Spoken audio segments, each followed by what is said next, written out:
Dr. Saskia Bloemhof is not new to South Africa, and she's not new to the stage. She's been here before, maybe 10, 12 years ago, so it's really a pleasure to be welcoming her back.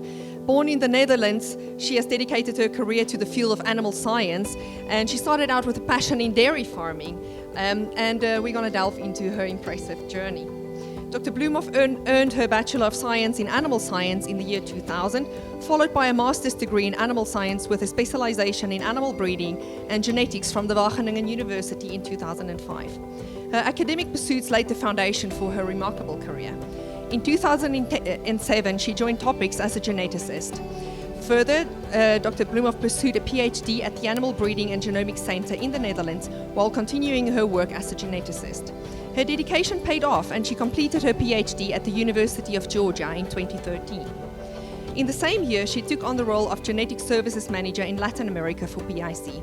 Her mission was clear: to create meaningful technical information that would empower PIC customers around the world to become successful producers on a global scale.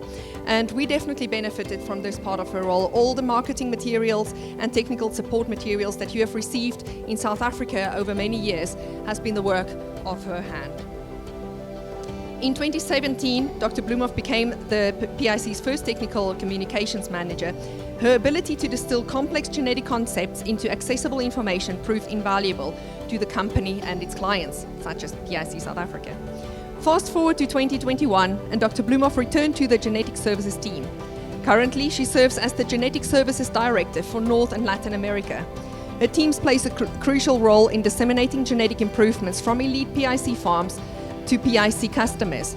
And here, once again, Dr. Bloemhof has been in the background, heavily involved in the support of the South African franchise, because each and every one of those flasks of frozen semen that came to South Africa came through her hand, and she evaluated and green-lighted each and every single sire that was used in South Africa since 2016. She continues to provide support also to some customers in Europe, most significantly in the Netherlands and Belgium. Dr. Saskia Bloemhof's journey exemplifies dedication, expertise, and commitment to advancing animal genetics. Please make sure that you scan the QR code for her presentation. There it is a new one. And also for the people on this side of the room where the screen is not the clearest, I would definitely recommend that you follow that on your mobile device or on your PC as she goes along.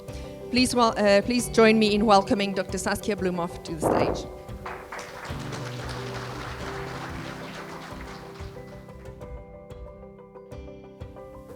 Okay, thank you so much, Altali, for those really kind words. Every single time she says those words, I told her earlier, I feel like, who's she talking about? But actually, it's me. So I really appreciate being back in South Africa, and actually, I'm even looking more forward to the next few days as I get to see some game and stuff. So really excited, really happy to be here.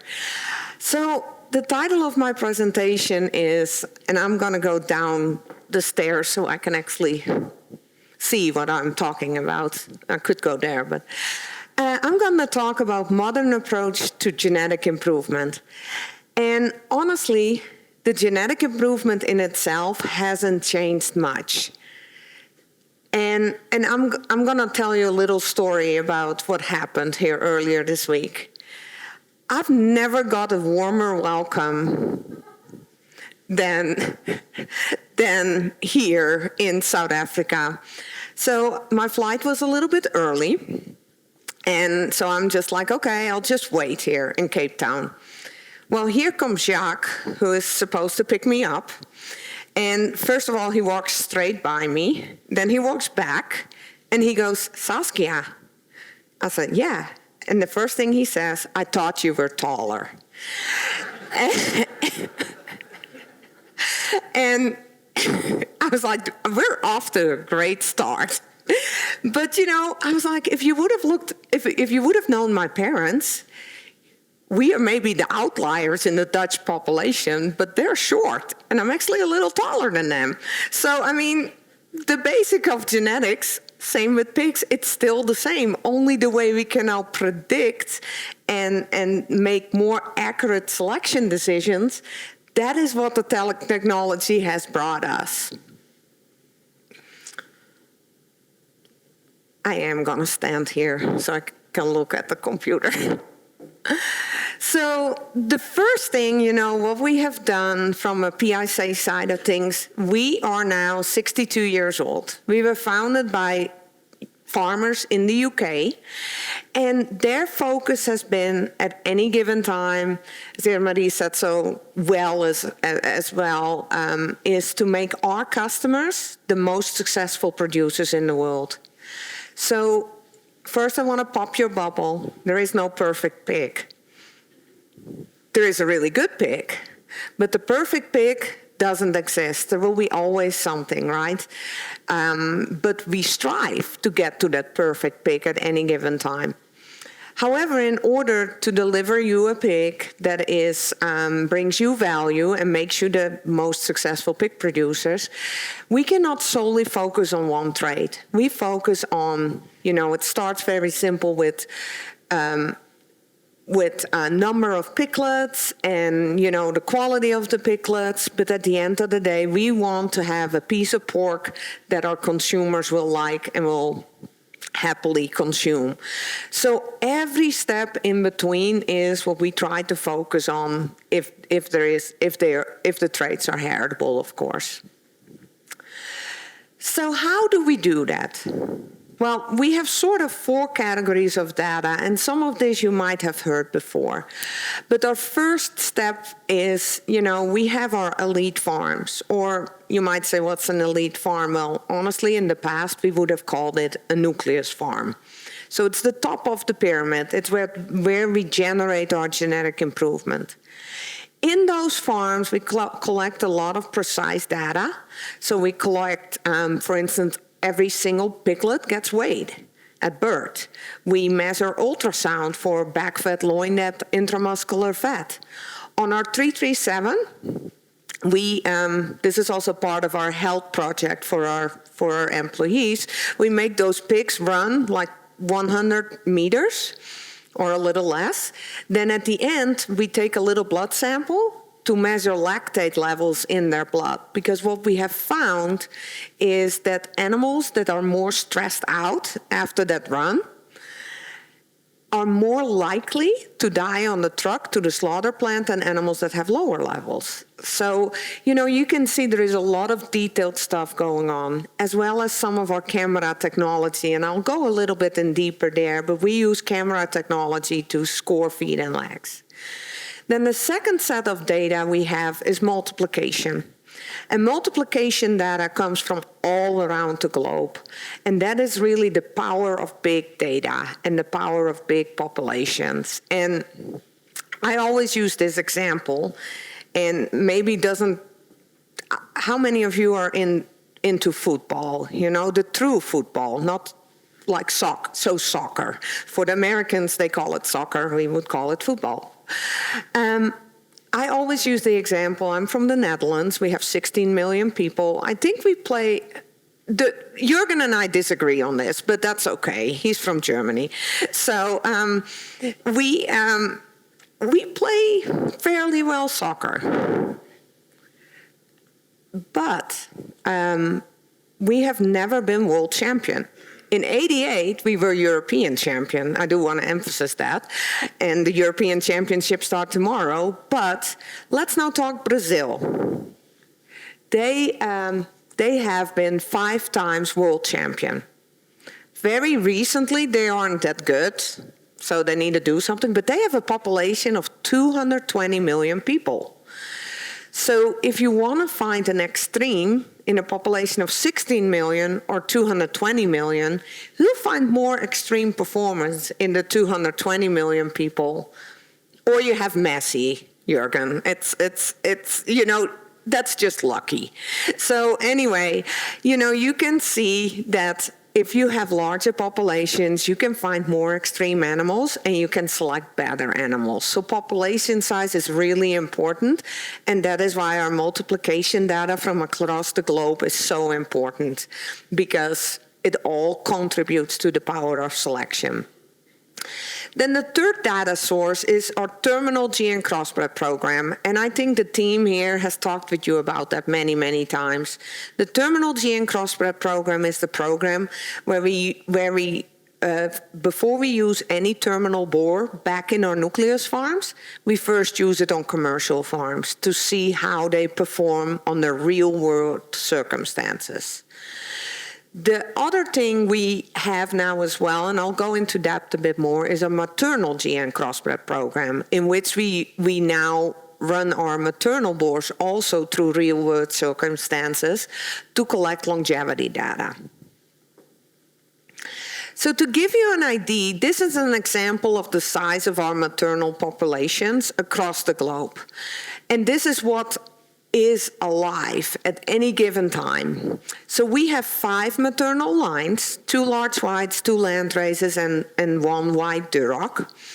And in our elite farm, so that's literally the top of the pyramid, we have a total of 30,000 maternal sows active at any given time, active and alive.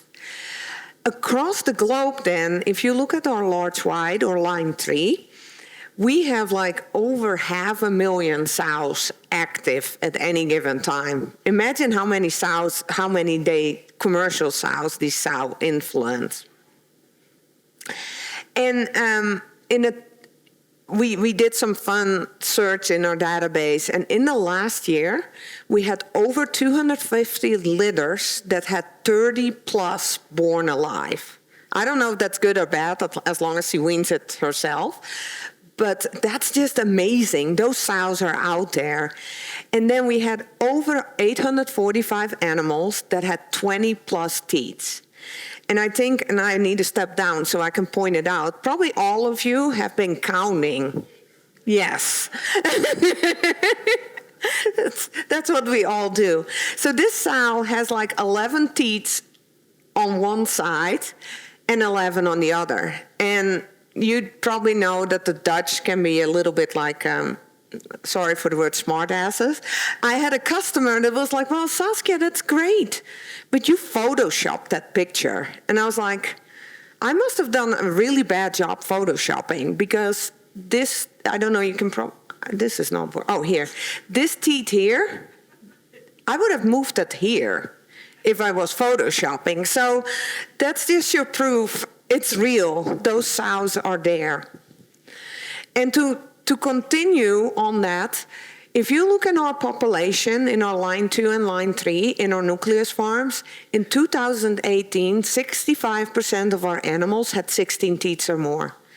In 2023, almost 70% of our sows have more than 16 teats. And to illustrate that, I always like to get pictures of sow carts and stuff. These are 2 sow carts from a farm in the US. This top sow, she had 20 teats, and she weaned all 20. The bottom one, you need to believe me because it's a bit hard to read, but she had 21 teats. Somebody didn't count well because they put 22 piglets on them, but she weaned them all. So, you know, the fact these sows are there, and it's the fact that these sows are there means, you know, that we can make even more improvement. So then on our boars, on our terminal boars, so I put up here some performance from the last year from our 3 different terminal lines. So you're familiar with the 800 and the 337, the 800, the Duroc, the 337 is the 337, that's a hybrid line. And then we have the 327, who's our Hampshire. As you can see, the top 10% of those populations have a lifetime growth, so from birth up to 140 days, of over 900 grams. In our newest nucleus farm, so we call them in Canada, that have like this extreme high health. Everything is high health, but this is, the veterinarians tell me, this is extreme high health. We have boars growing 1 gram per minute. And that is, so that's like 1,440 grams a day. And I think that's incredible, and that shows you what high health also can do for genetic potential. It truly starts to show it. So one of the things across the globe we have been facing is an increased higher rate of sow mortality. So in general, when we, like what Angel was talking about, when that gilt enters the farm, we want her to make it to third parity, fourth parity, fifth parity, right? Because we've invested in her, we need that money back. And if you look at data, most sows fall out between P1 and P2. And that's what this chart shows. It shows you for 5 years in a row, for each stage of production, the fallout. And you can see that P1 to P2 losses is the highest. When you dive a little bit deeper into that, and that's what's on the right there on the bar chart, 72% of those sows fell out because of culling. The rest was mortality of those P1, P2 fallouts. Then the question becomes, why do they fall out? Well, we don't get them pregnant. So that's the majority of the animals, why animals get removed. Second one is lameness, and the other one is productivity.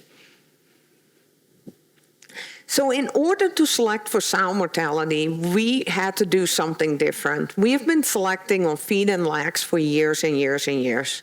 However, we truly wanted to improve sow longevity. However, in our nucleus farms, it's a little bit tough to select for because of the high health status we have in these farms, as well as, I always joke, if there is any genetic company that can select on longevity in their nucleus farms, they are not making enough genetic progress because we turn these herds fast. So as we turn these herds fast, it's just impossible to find that longevity trait. So we had to do something different. So what we are doing in just a regular multiplier farm, we use boars that we also use in our elite farms. These boars then get they produce Camaro females, they go to commercial farms, and on those commercial farms, we then look at when are they getting removed and why. These Camaro sows in general are not pedigreed because we use like pooled semen, we just simply don't record. So what we do is we genotype these sows to know who's the sire in the dam. Then we just track them until they leave the farm, and that data we collect them. And this is roughly over 100,000 records a year that come flowing in like that. So I already said, we are selecting on feed and lax scores, and the PIC South Africa team is very well trained in how to do it, and it's like a subjective score. So, but we wanted to make it more objective. So we developed in-house a digital feed and lax scoring system. And I will show you here in this video how we off-test and how that happens. And if there is sound on, don't get scared because there is kind of a loud bleep. So the first thing our camera does is they try to find the tag of the animal. I think most of you have tried to read a tag on a sow when they are shaking their head, and I'm not good at it. Well, the camera is way better at it. So here the boar or the sow is on the scale. We do back fat loin depth measurement, and you see, I hope, a red square. I cannot see it very, but there is a red square trying to pick up the ear tag. And it found it, okay? So then it leaves the scale, and we're waiting here, and it will walk by the camera. There she comes. The colors is a weight indication, and then it gives it, at the bottom you see it gives a front leg and a back leg score. This one is a little faster, but this improved our heritability 3 times. And not because our genetic component became bigger, because the environmental noise became less. And I also want to say, I'm just going to click on the side, because one of the things we had to do in order for this to get this to work is don't give an animal breeder the task to develop technology like that. Because an animal breeder can put like that camera up, and we can do that. But then for the longest time, we didn't have any software or computer engineers working with us, so it was us doing this job. And we had that fence in front of the sows. We were like, that is new, that's noise. So we had this ginormous plexiglass fence that we were carrying around and putting in, and then we would go to a different barn. That thing was heavy, terribly heavy. But it was a lot of fun. And once because we carried it, and then the pigs would snibble on it, so it got dirty, so then we had to clean it. Long process. Long story short, we hired a guy, Dr. Psoda from the University of Nebraska. He works for us now. And he walks in, and the first thing he says is, why do you have that plexiglass fence there? We're like, well, we need camera, and you need free view. And he goes, well, but that's a fence, that's fixed. We can edit that out. I was like, oh, thank you. So ever since then, we don't need to do it anymore. And the camera just can look at, the animal. So again, we had to hire some people that knew more and knew better in order to analyze that. So I talked about most sows fall out between parity 1 and parity 2 due to reproduction reasons. So this here on the right shows you for a farm, 71,000 sows, not a farm, but multiple farms, why sows fall out. And as you can see, the top 2 reasons are not conceiving or no heat. So what we do now, through that maternal GNX program, we track when animals leave the herd, by what parity they leave the herd, and why they leave the herd. And we collect data on it. And the heritability of reproductive success or reproductive failure is roughly 15%. It's similar to litter size. But then I was also thinking, well, it would probably be correlated with litter size, because if you get in heat, if you conceive, you must also have a good litter. We found that there was no genetic correlation between the two. So we really needed to select on this trait in order to improve it. So that's what we have been doing up to today. So now I want to talk a bit about future opportunities. 2 things, digital phenotype, and I'm going to talk about the PRRS-resistant pig, and I feel like I'm in you guys are very privileged because you don't have PRRS, keep it that way, but I will call it novel breeding technologies. So with digital phenotyping, and the camera technology I showed you just now to score feet and legs, we can now also do more accurate weight estimates. So for instance, if it starts to... Oh, wait. I want to show it because it's kind of...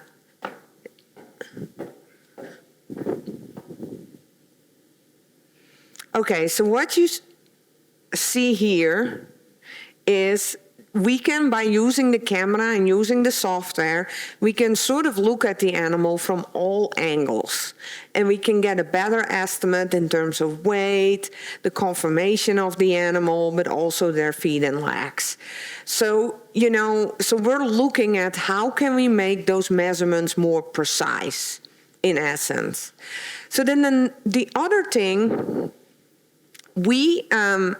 In today's environment we are operating in as agriculture, animal welfare and animal behavior become more and more important because everybody wants to, consumers have an opinion, and we need to take that into account. As well as we would like to select on negative behavior. I think a lot of you have had experience with vices like tail biting or something. That's just a pain. In the past, we would have needed to put like somebody, so in this case we would put Jacques there because he offended me so terribly. We would put him next to the pen and have him mark what are the pigs doing. So he would need to stay there 24 hours, 7 days a week. And that's one pen. Well, then you can put a camera above it, but then he would need to watch the video. So it still takes a lot of time.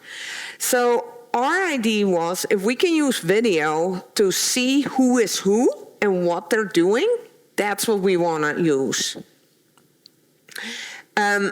So what you see here are pigs in a pen, and again, the colors on these pigs are their weight, an estimate of we use that to estimate their weight. The little black dot you see on these pigs is the ID of the animal. And then what you see in the square boxes underneath, that's eats an animal, and we observe if they are lying, sitting, eating, drinking, you name it. So by doing this, we can really get measurements on the animals on what activities they are doing.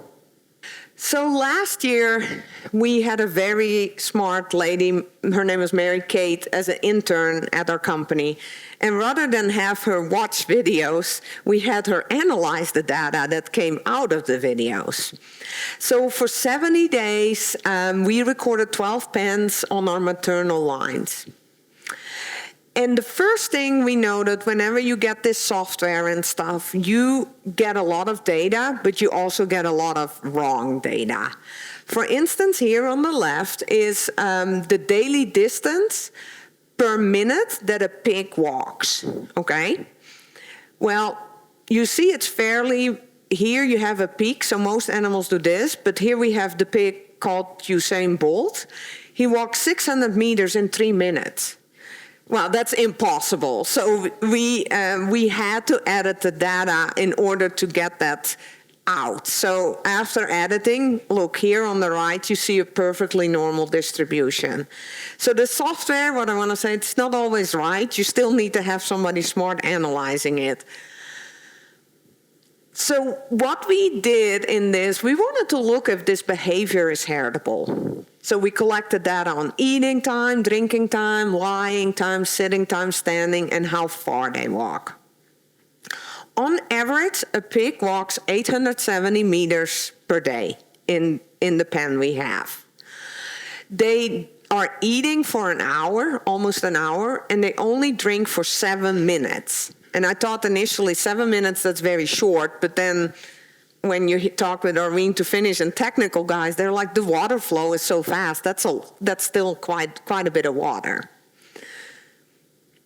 So we can measure that, but then you can also look at trends. For management recommendations, it's really nice to see how does the behavior of a pig change over time. So here on the left, you see the number of recording days on the x-axis, and you see hours on the y-axis. And you see the green line is eating time. As animals grow, they spend less time eating. They eat more, but they spend less time at the feeder. And drinking time stays the same. On the right, you see you see like the time animals are laying or standing. And what you can find is that light blue line is the amount of time they stand, and that declines as they grow older and they lay down more. So then we wanted to estimate heritabilities because, it's great that we have the ID of the animal, but how accurate is that ID? Can we connect it to the pedigree, and can we find a heritability? For your reference, on average, growth rate is like 0.3 average heritable, and litter size is between 0.1 and 0.15. What you can see in that bar chart, and here you have distance, drinking, eating, lying, and standing.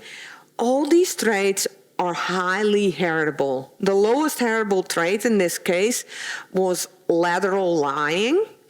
But for instance, eating, the time spent eating is 0.5 heritable. So that's tremendous. And we were joking earlier this week. So, if you eat a lot, you can just blame your genes based on this, right? Because it's heritable. But so there is variation in how animals behave, and you can actually breed for it. Well, now you might ask, Saskia, what are you going to do with this? Well, honestly, we're not going to change how animals are going to focus on breeding for animals that sit or stand or do whatever. What we want to do is, this was our first approach. These results make sense. Actually, the cameras can pick up behavior.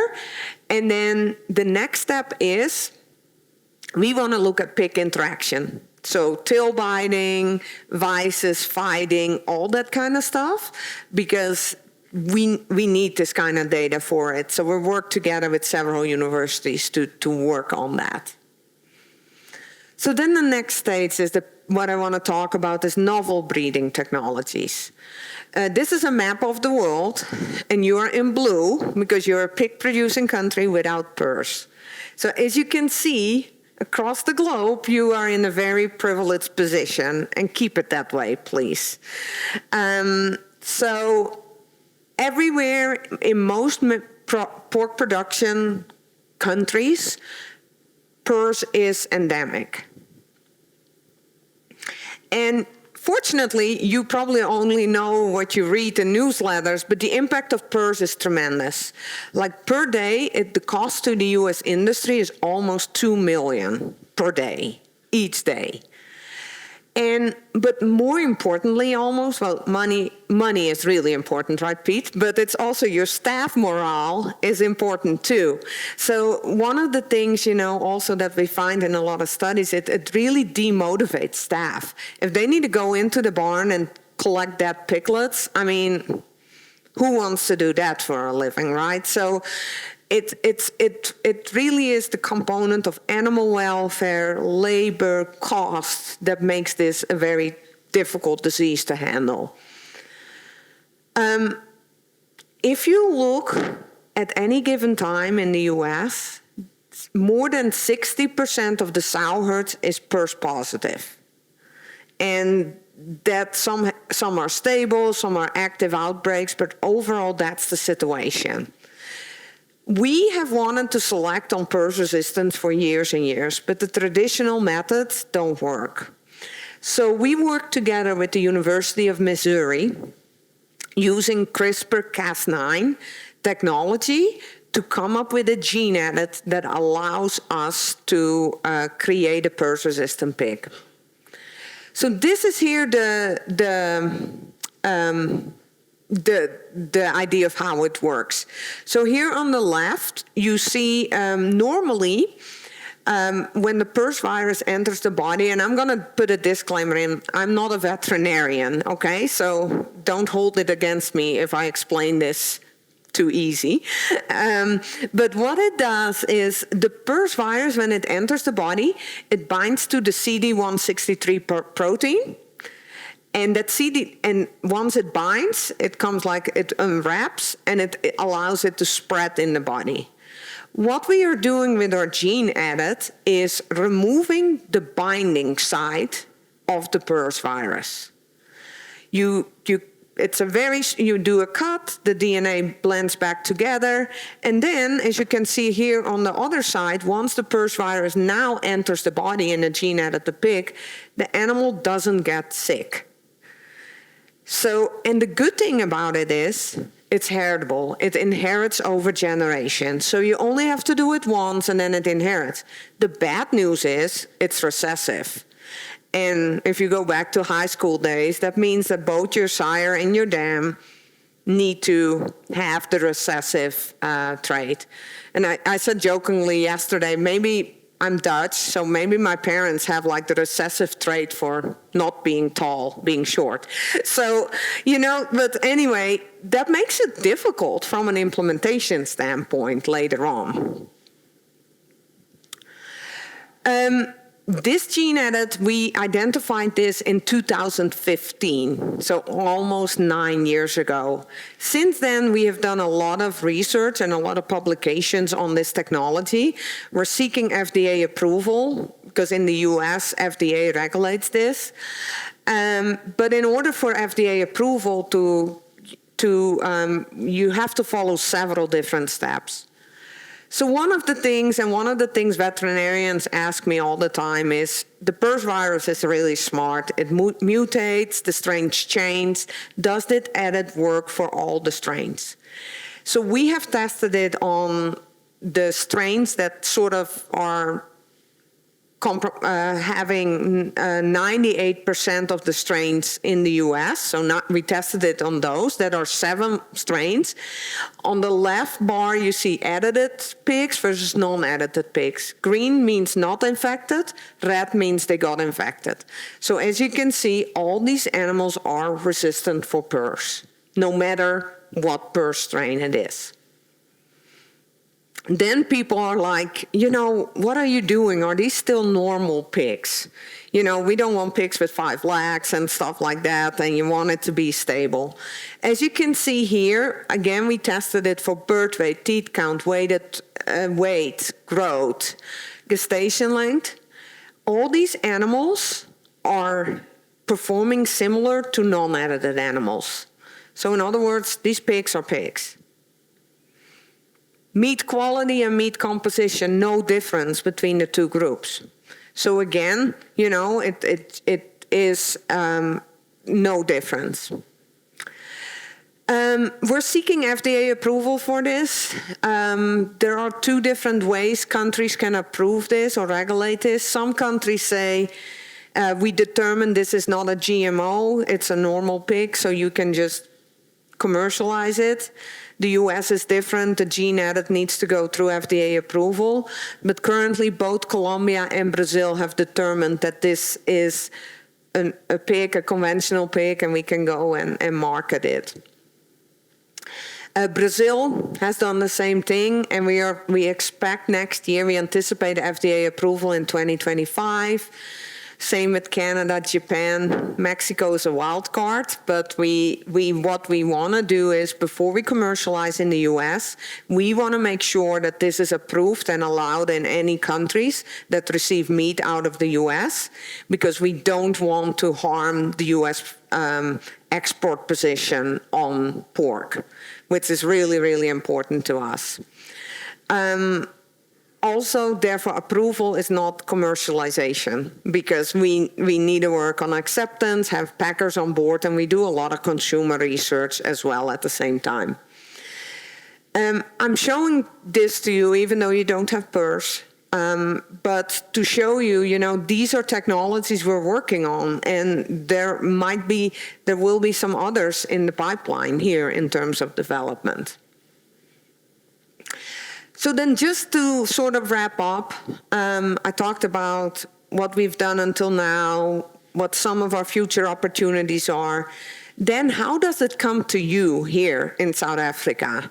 Well, it comes in very tiny straws of frozen semen, but to give you an idea, this is our global landscape of elite farms all across the globe. Again, we don't focus into one region because, first of all, from a genetic standpoint, we want large populations, but also from a risk management standpoint and a contingency standpoint. You know, if we have ASF in one country, we can shift to other countries. And then, at the end of the day, once we deliver it to you, it comes really back to how do we unlock that genetic potential. So that's where our tech services team come out, and that was also what Angel was referring to. If you go on our website, there is like a resource center, and you see like ProConnect.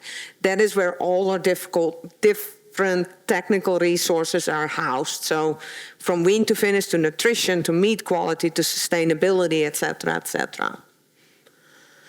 And then at the end of the day, we don't have a perfect pig. We also don't have perfect people. But what we do have is a large team of people that I'm very privileged to work with. And at the bottom, that's a picture of our global team that are close to 200. There are close to 200 people in that picture that are all, and that excludes sales. That's literally all technical people that work day in, day out with our customers from all over the globe. That picture was taken in April in Minneapolis when we had the whole group for the first time together since COVID. So that was really special moment, and we all work together to make our customers successful. I want to end with this slide. I hope I left you with the feeling that there is a lot of genetic improvement in the pipeline.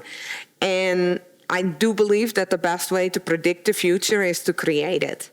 So this slide here shows you where we are today, where our genetic trend is, and if I expand that linearly, where we will be in 2034. I always say, don't take a picture and make me sign it, because I won't guarantee that you get the approval. Maybe Pete will, but maybe not. Anyway, if you have a good farm today that weans 36 pigs, that farm in 2034 will wean 49 pigs. And you might think, whoa, but if you look in your herds to one of your most extreme sows, there might be a sow out there that actually is doing that already today. If I look at whole system feed efficiency, and I know the group here awards uses that very frequent, if a good system today does 2.44, based on our genetic trend, we would be at 2.17. So for each kilogram of pork or of pigs we market, we would need a total amount of feed of 2.17 kilograms. So that's insane, and that's all what's in the pipeline. So with that, I want to thank you all for being our customers and working with our pigs, and we appreciate that. And again, thanks to the team here for having me.